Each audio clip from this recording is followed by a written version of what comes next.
Welcome to The Hook with Sarah Larsen. I am your host, Sarah Larsen, and I'm really excited to introduce my guest, Tiffany Jackson. Welcome to the podcast. Would you like to tell us a little bit about yourself and what you do? Yeah, so like Sarah said, I'm Tiffany Jackson. I live in North Carolina. I am many things. I am a stay-at-home mom. I am a CBD educator and advocate. I have my own Etsy shop, and I am working on becoming a human design reader and a life coach. So lots of different things, lots of layers. That's fantastic. I love it. Okay, well, we're going to start to the beginning. We will get back to current day at some point in the conversation, but we're going to start with, where did you grow up? Oh, so my dad worked for Motorola, and every time he got a promotion, we moved. I called myself a Motorola brat as a kid because we moved quite a bit. So I was born in San Francisco. We lived outside of San Francisco for about 6 years.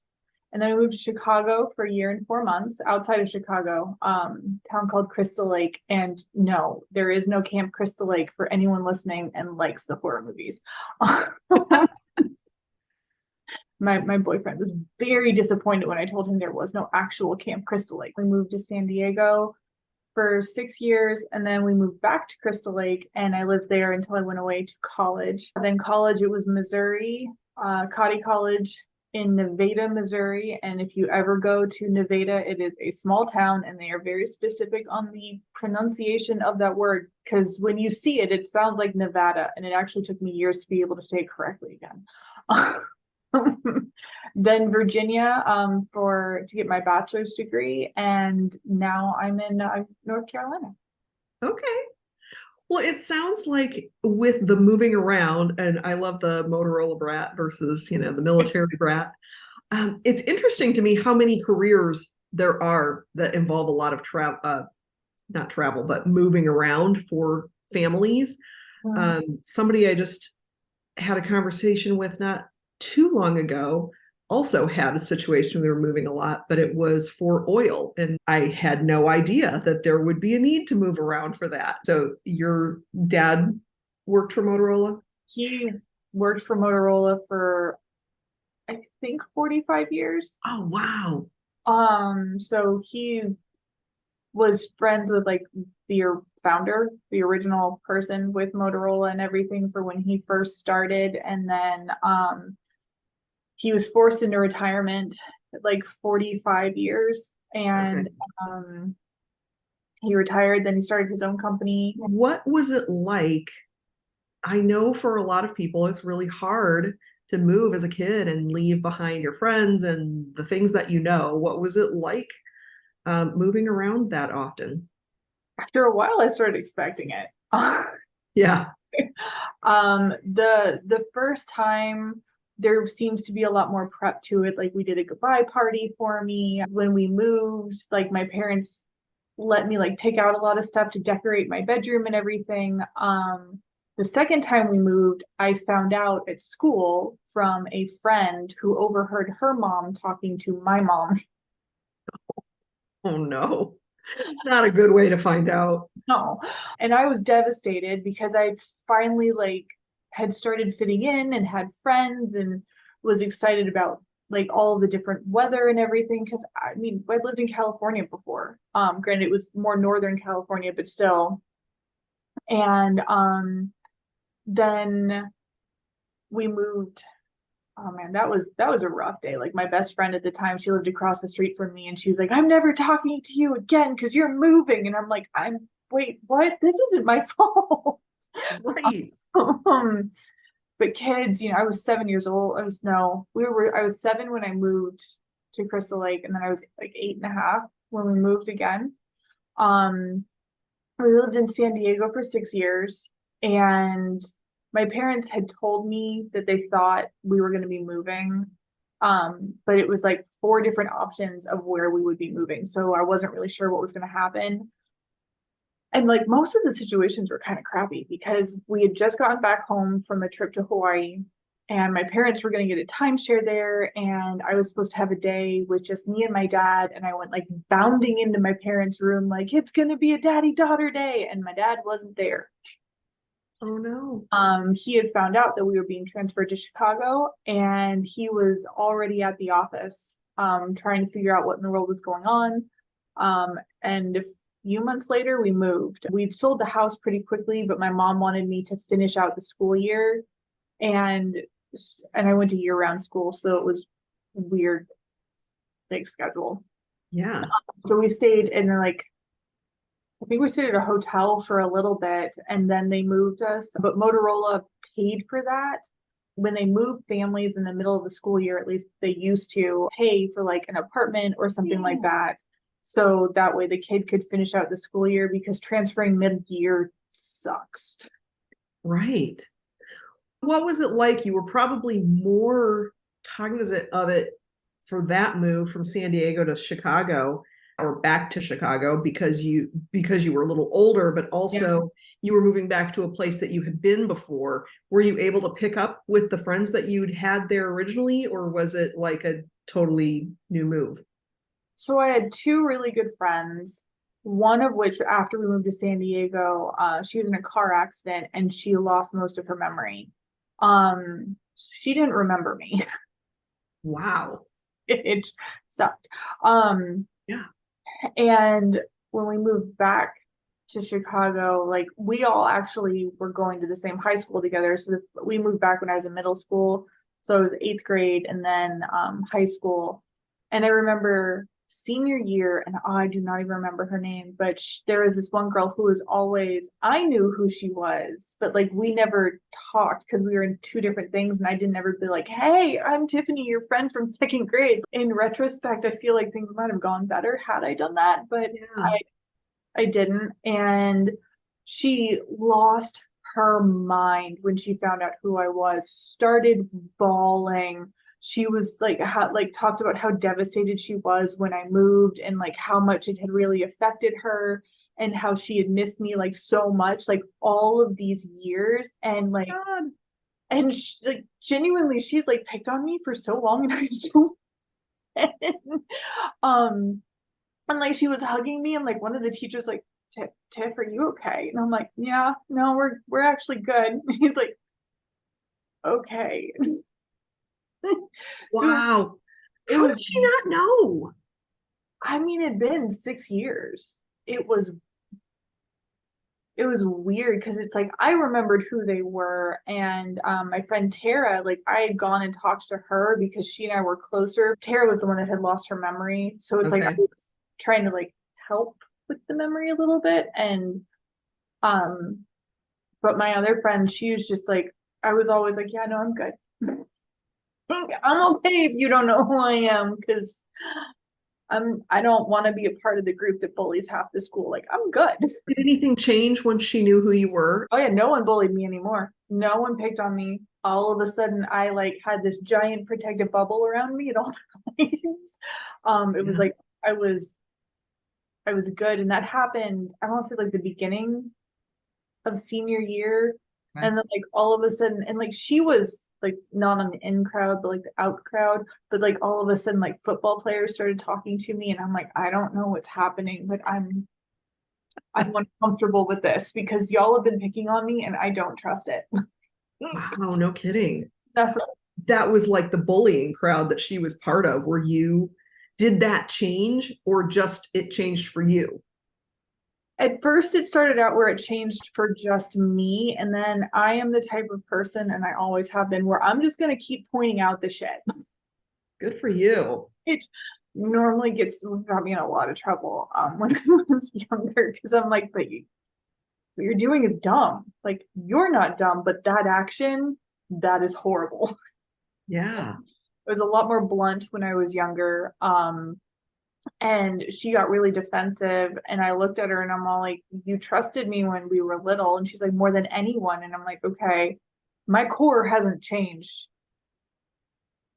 And like she looked around and like she did this like 180, and it was really cool to see like how she changed. I have no idea how she is now, like what she's doing and everything. I don't think we ever connected on Facebook. How did you lose touch with her then? With like you went off to college and went your separate ways and then lost touch, or what? We didn't really hang out with the same friends. In high school, I was rebellious and did not have the friends that were like the safe friends. Like I thought I could save everyone in the world. I could not, but I thought I could. And so I did not have the best of friends then. And when I say that, I mean like I have a good chunk that when I went away to college, like they were in jail. And then later on in life, like they died. Like not great friends. So you went to Nevada, is that the correct pronunciation? Yep. Missouri to Uh, school, and then to Virginia. What school did you go to in Virginia? Collins University. So both of them are actually all women's colleges. Okay. I would 100% recommend Cotty College in Nevada, Missouri. And if people want to go to an all women's college, I could probably help with scholarships.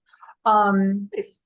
But I don't recommend Hollins University. They sold me on how much of a better college they were, and my plan was to go into photojournalism. I wanted to work for newspapers and magazines. And when I got there, that wasn't a major. So I was trying to make that a major with their sister college that was there. And I did everything that I thought was needed and everything. And then my advisor was like, yeah, no, I'm not feeling this. So we're not going to approve this. So what was were you recruited to come to this college? What was the transition? Why was the transition? So Cotty College at the time was a 2-year school where you got your associate. Okay. So it's, you went away to school, you were in a dorm, and lived there for 2 years, got your associate's degree. And it was kind of like, and it was a small school, max like 360 students was their cap. I knew all my teachers. I knew everyone. Knew all of the students. I was very active at that school too. So they had women's colleges come to recruit from Cotty to go, because we've already been to a women's college, like, so we know if we like it or not. We know if we want to go to like a really big co-ed school, if we're like, yeah, actually, no, we're good with this. And they were telling me how much of an amazing photography program they had, and they sold me. I applied. I never visited, which is another thing I would never recommend. Always visit the college. And I got in and I was so excited, and I thought I was going to be able to major in photojournalism, and I wasn't. And by the time I had that figured out and they had denied it and everything, I would lose too many credits to transfer to a third college. Sure. So I stuck it out to get my bachelor's degree, and I have a degree in photography and history. I know that you started having some health problems, and that started a little earlier. How does that fit into your journey? Oh, that's a layered question. All right, Sarah. I figure, Tiffany, I will let you, tell what parts of it you want, or, you can tell as much or as little. I'm pretty open about my health journey. Actually, I talk about it quite a bit, and I talk about it because I learned more about what I was going through because of people I watched on YouTube. So when I was 16, my period went away for 9 months. And at the time I was still a virgin. So I wasn't like, oh no, I'm pregnant. It was like, what the hell is wrong? Yeah. What is going on? My doctors didn't really do any tests or anything. They just put me on some pill to jumpstart my period. And then they put me on birth control to keep it regulated. That was their solution, was to just put me on birth control. That'll regulate my period and I'd be fine. And for a while it was. And then when I went into college, I switched to the shot because I knew I wasn't going to remember to take the pill every day, because I wasn't really great at it when I was at home and my mom was reminding me to take all of my pills. Gotcha. Well, we switched to the shot, and my mom is now retired but was a nurse, and so like I would go home and she'd give me the shot, or well, I would go to her hospital where she worked in ICU, and I would ask someone else to give me the shot because I genuinely, most of the time, I felt like my mom was mad at me and she'd stab me with the needle. So I'm like, I'm gonna have someone else do it. I don't know why I had this fear of my mom giving me a shot, but there was a fear there.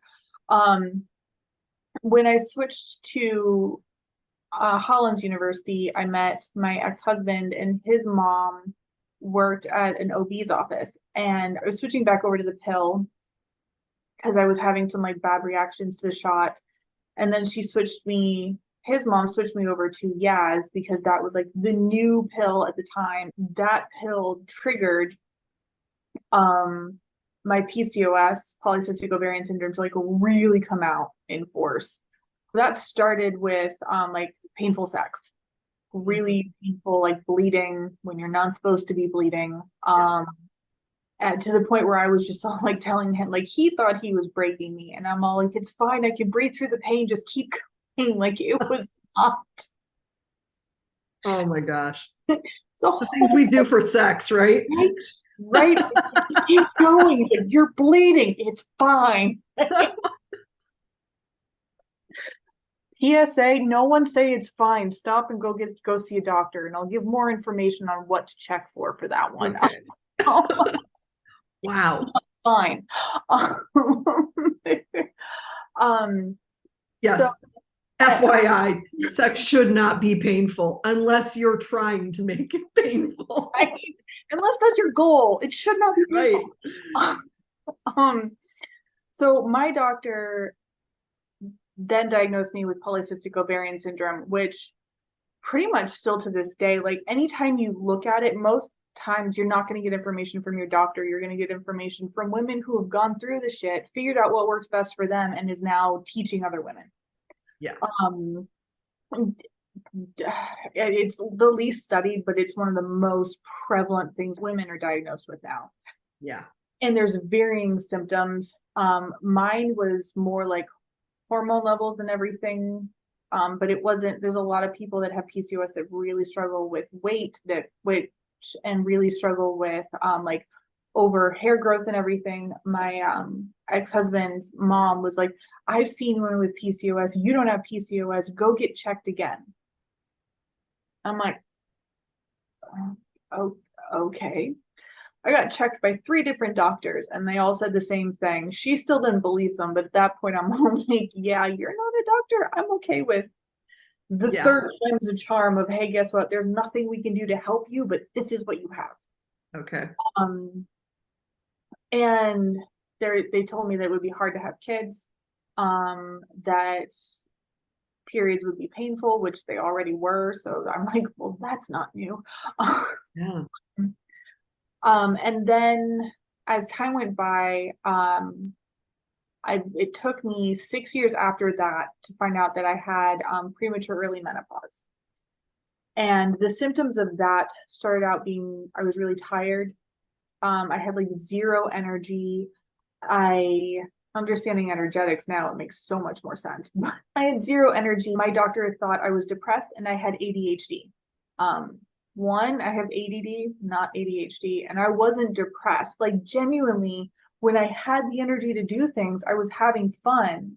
I enjoyed what I was doing, but I didn't have the energy. Like I was taking naps in between meetings for work. Like I'd have a conference call and then I'd have like an hour-long break, and I had to take a nap because otherwise I'd fall asleep during the next meeting, was how bad my energy levels were. So my doctor put me on one ADD medication. I was on 3 different ones, and then an antidepressant.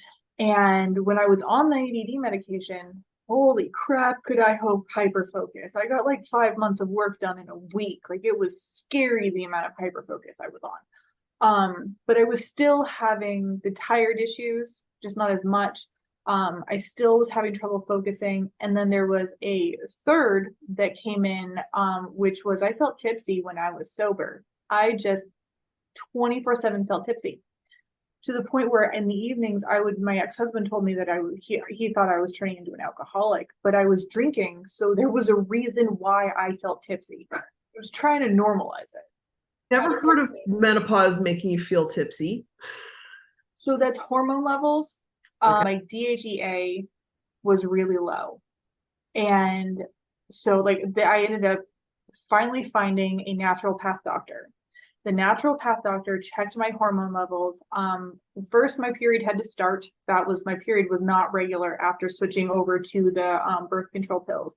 She's like, you have to be off birth control pills for us to be able to truly understand what your hormone levels are. I had to be off birth control for 3 months for it to fully come out of my system. And then we had to wait for my period to start again for us to know what day of my cycle I was on. So it was like a 5-month period of just waiting. And then we tested my hormone levels on day 7 and then day 21. So day 7 is your lowest level and day 21 is your highest level of your hormones. Okay. So if you have anyone who you think they might have hormone issues, those are the 2 days that are very important in order to check. And I would recommend a naturopath over a conventional doctor, because a conventional doctor isn't even going to think to check these things. Yeah. I remember coming into the office after she'd gotten the blood results back, and she's like, all right, Tiffany, you have premature early menopause. I was 26. And I'm like, how the hell how did this happen? And she said it was happening more and more often. A lot of it happens earlier when you're put on birth control early. Interesting. And I was put on birth control earlier. But I mean, like, it was early in a sense. So air quoting early, because I was 16, which is the typical age where people get put on birth control. Yeah. And it was this like whole thing. And I'm like, okay, so now what?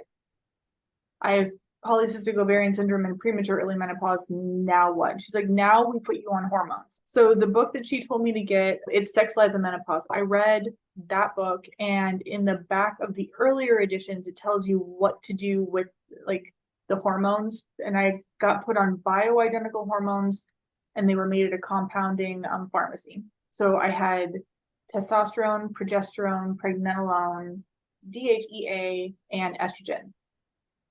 Wow. All of them were low, like detrimentally low, which is why I was having so many issues. So I think it was more than just premature menopause, because like everything was just depleted. And then I had to wait to start, depending on like where my cycle was, because you do the hormones to match your cycle. So it's basically like a wave. So you start low, you go up, and then you go down, and you learn the routine. I had my cycle tracked down, like checking every single day. I knew what to do, what to take. I had the DHEA and estrogen went on my face. And then like I had them like on my, like you had to put them in specific spots and everything and all of this stuff. And I was on all of that until I got pregnant with my daughter. And when I got pregnant with her, my doctors were like, I'm sorry, you're what, naturally, huh? And I'm like, same. And we wanted kids. We were planning on having kids. 100% did not think this would happen naturally. Right. And that's with my partner now. He and I were planning like our life together and all of this stuff. And then we got pregnant with our daughter. And then I got taken off of everything except for the pregnenolone. That I stayed on for my entire pregnancy. And they said, once you've had her, stop. Like when you go in for labor, you stop taking this. And then after you're done breastfeeding, unless something dips really low or you're feeling like some of this other symptoms, we're not going to put you on anything. And I'm like, okay. And they're like, we've been testing your hormones throughout your entire pregnancy. Everything is where it's supposed to be. And we don't know how it's happening, but it's happening. Oh, let me backtrack a minute. When I was 30, I also got diagnosed with hyperthyroidism. Okay. That does not go away. And that I was scared there was something wrong with my hormones because I was really tired all the time.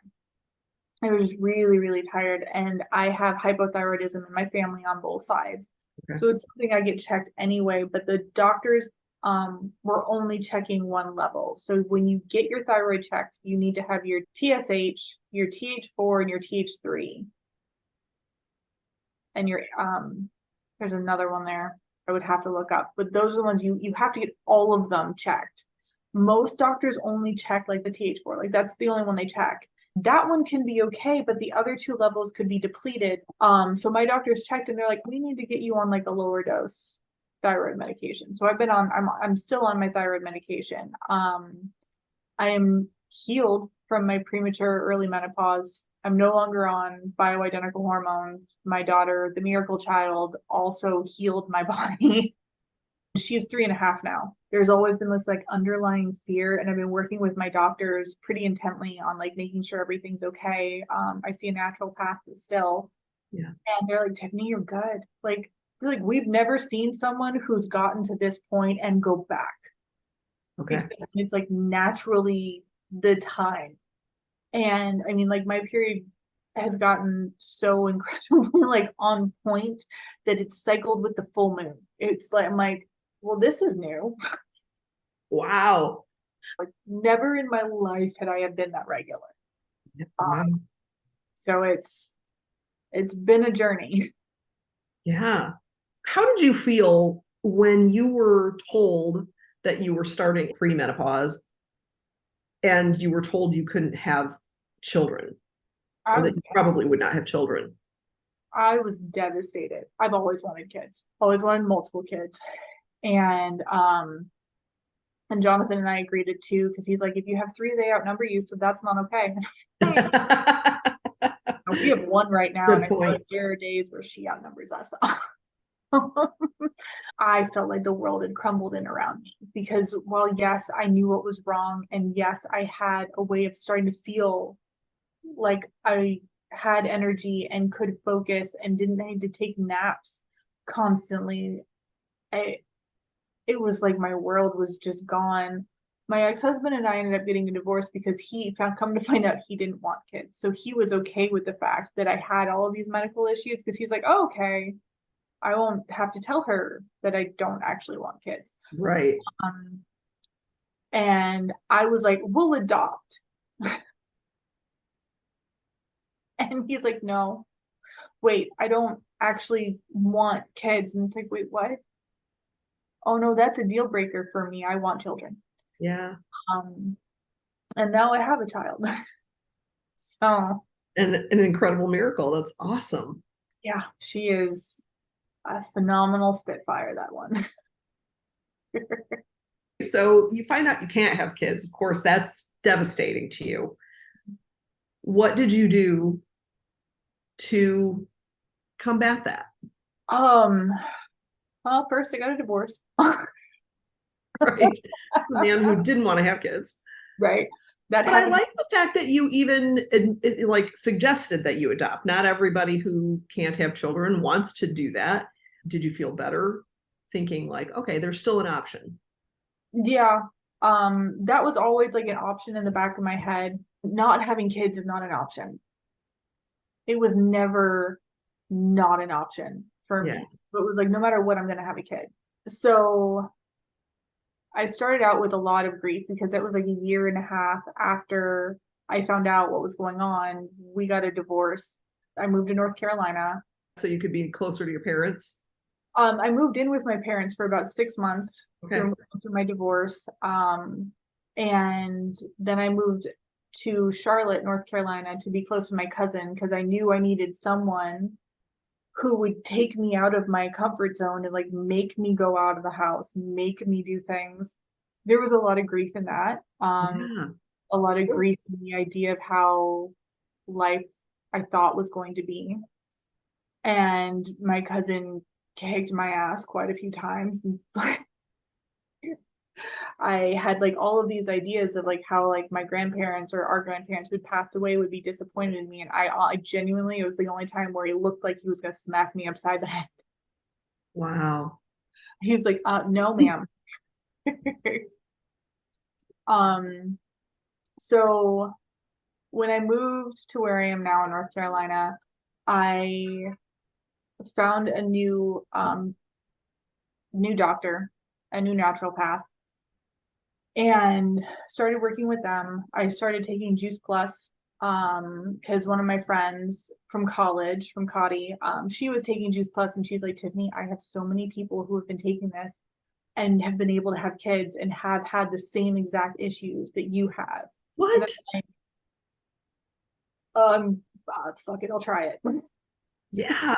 Because Juice Plus genuinely is just fruits, vegetables, and berries. Like there's nothing else in it. So I'm like, I mean, if anything, worst case scenario, I get healthier. So I started doing that, and I found out that I was allergic to gluten. So I went off of gluten, and the inflammation in my body started to heal and get better. I started running. I was actually training to run 2 half marathons when we found out I was pregnant with our daughter.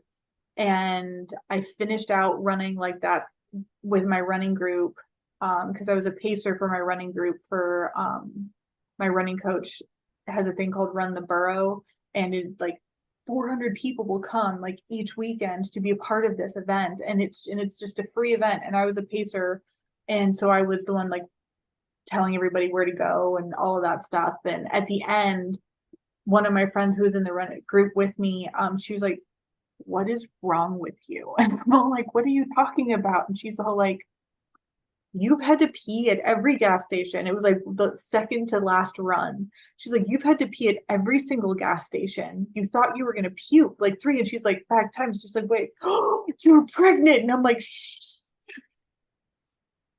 So you already knew at that point that you were pregnant. At that Okay. point, And I she figured it knew, out.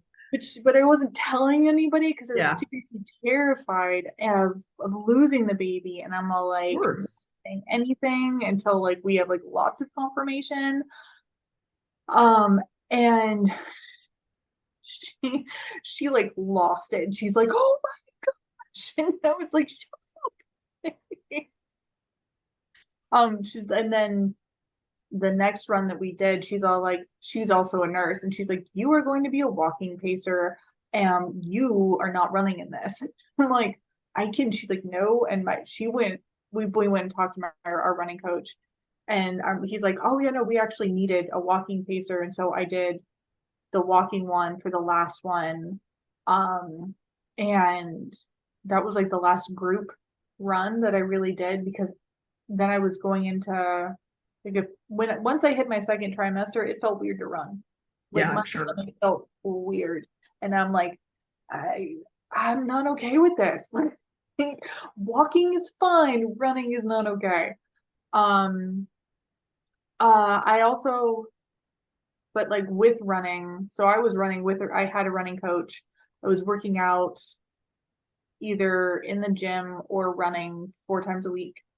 Um, and I started going to see a chiropractor. So Jonathan, I found a chiropractor to help him with his back, and he was like, they've said it's like you can do all of this stuff and it helps heal like from your spine. Like once your spine is in alignment, all of the nerves and everything are able to actually talk from your brain down to everything else, and then your body will function the way it's designed to function because the spine is in alignment. And I'm like, I mean, that makes sense. Like, Yeah. I don't see why that wouldn't make sense. And so we started seeing the chiropractor, and I was going 3 times a week. And after the first month, I got pregnant. Wow. So for me, and I was on an insane amount of supplements. My doctors were checking all of my blood levels every 3 to 6 months to see if we needed to change supplements, to see if we needed to change my hormone levels or anything like that. So it was a team effort with my doctors, with the chiropractor and everything. And I still go to see that chiropractor. Okay. My daughter got adjusted 2 days after she was born, because there is actual like birth is trauma. Amen. To the mom and the child. It's just, it is beautiful and traumatic to Lots the of body. sense. It's a whole thing.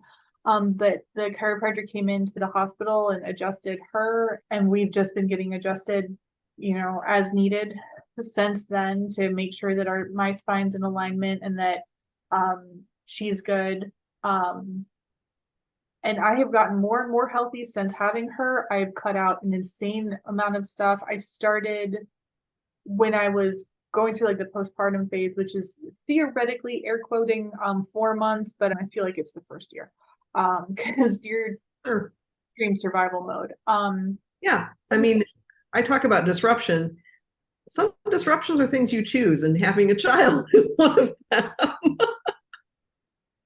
No one knows what they're in for when they first have a child, because it's Yeah. just you have an idea and then you have the child and it's like, oh shit. Yeah. And I thought I was eating healthy, but I was foggy. I didn't have a lot of energy and I was really worried about my hormone levels. I worked with a friend who is a holistic integrative nutritionist, I believe is her title. And she created a whole meal plan with me. She had me fill out a 1,000 questionnaire about my health and like all of this weird shit. Because I texted her and I'm like, girl, why is it asking this question? And she's like, it's, I promise. And I'm like, but is it? Like, why do you need to know about my poop? And she's like, it's important to your health. Like, trust me on this one. And she's right. Yeah. So I have learned. So I found out I was also allergic to corn.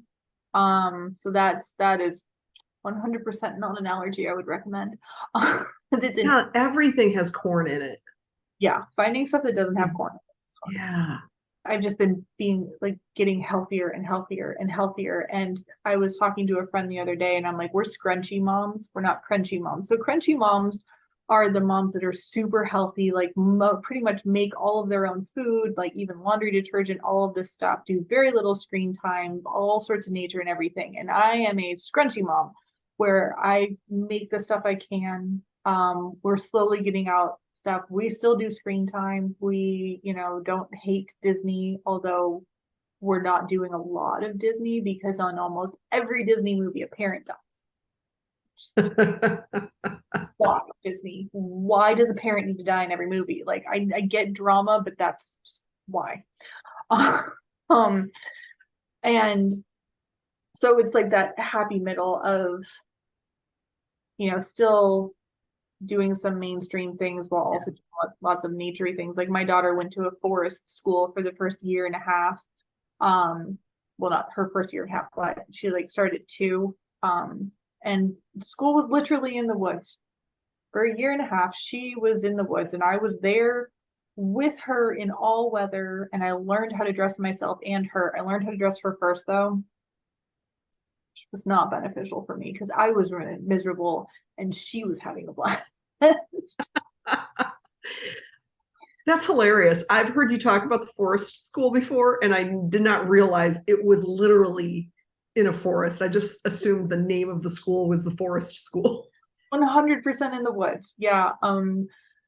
We eventually moved up to drop off. And so I would drop her off at the playground and then the kids would walk into the woods and they'd play in the woods for 4 hours and then they'd come back out and they'd have, their favorite stick that they'd done and like their walking sticks and they'd create all of these different amazing things and they'd have all these different treasures, which normally involved leaves, some kind of dirt painting, acorns, and I'm here for it all because it was just getting her away from technology, getting her away from all of that stuff.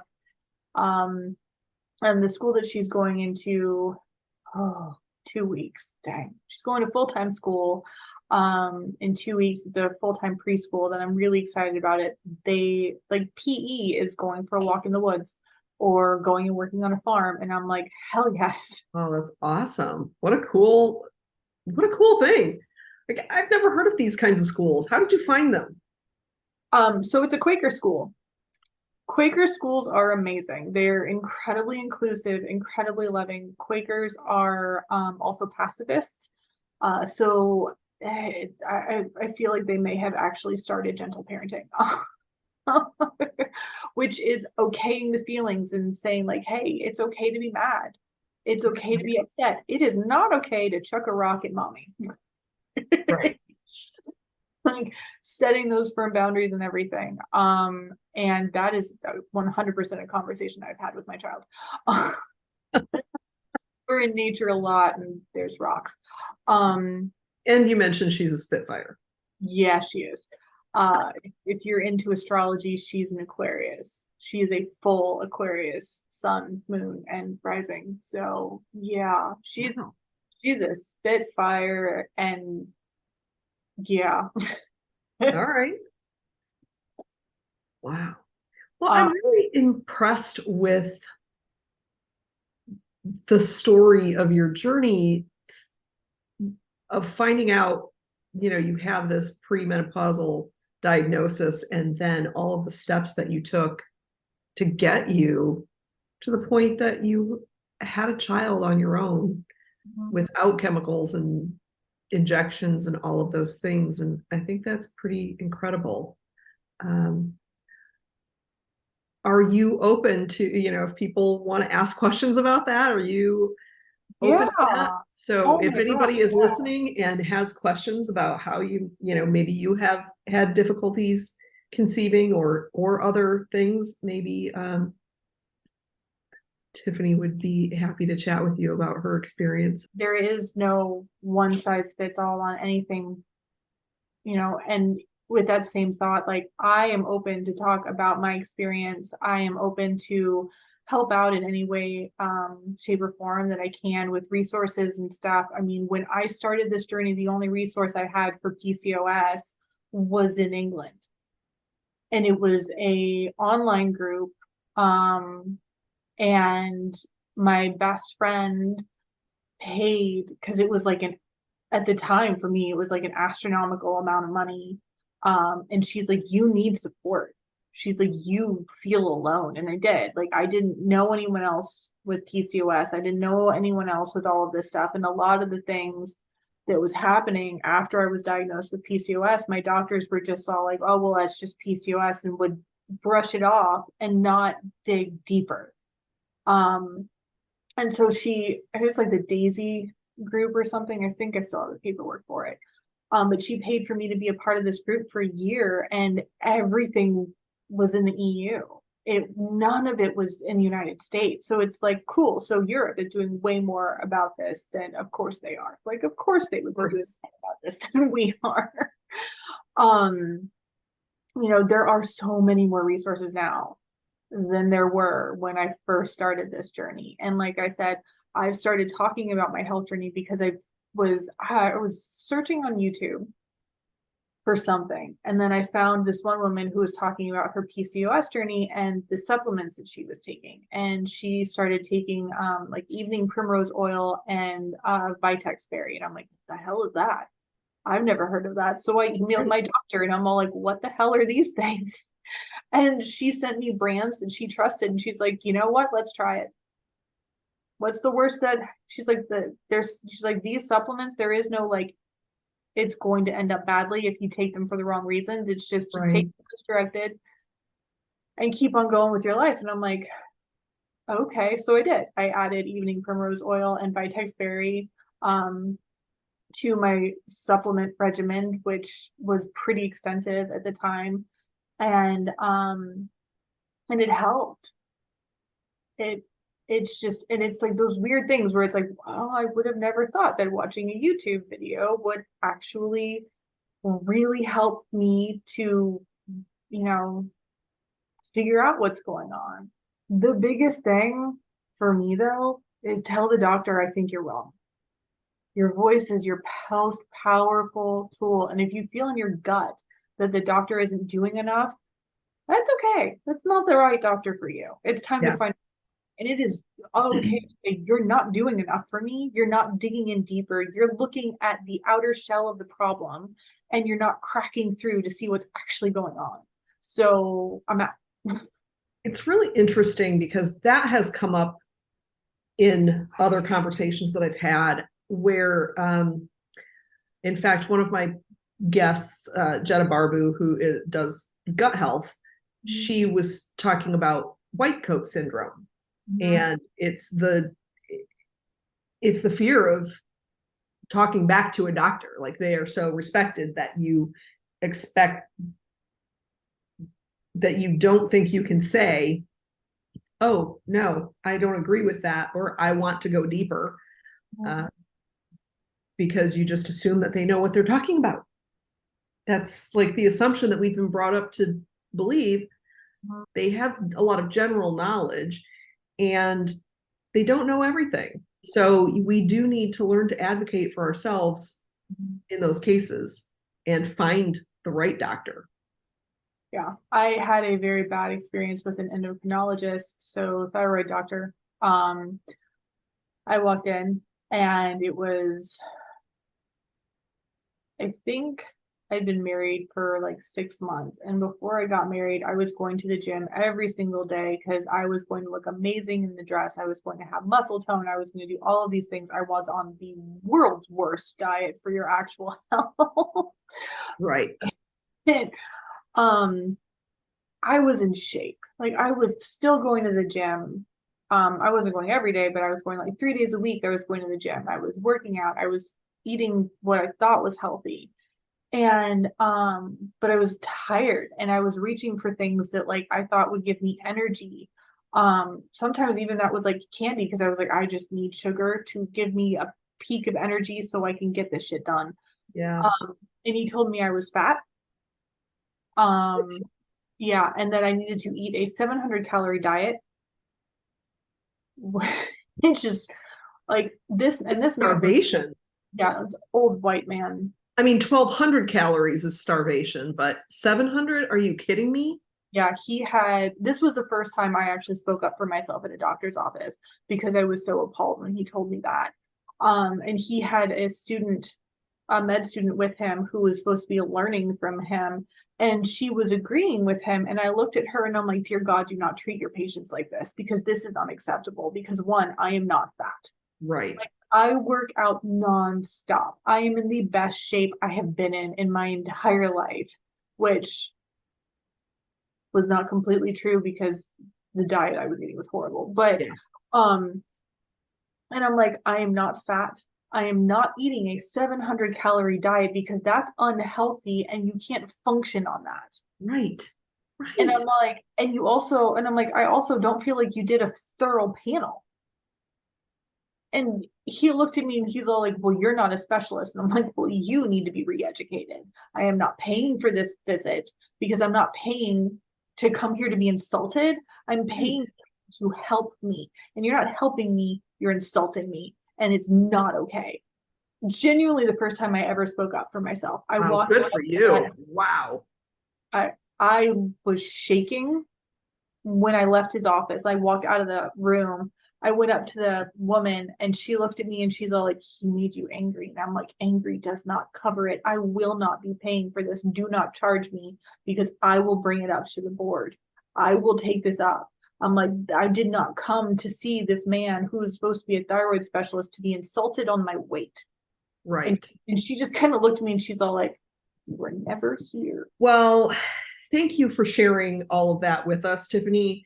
You really have been through a lot, but I'm thrilled to know that you've made it through a lot of that medical journey and know how to take care of yourself, know how to advocate for yourself, obviously, and have a wonderful daughter.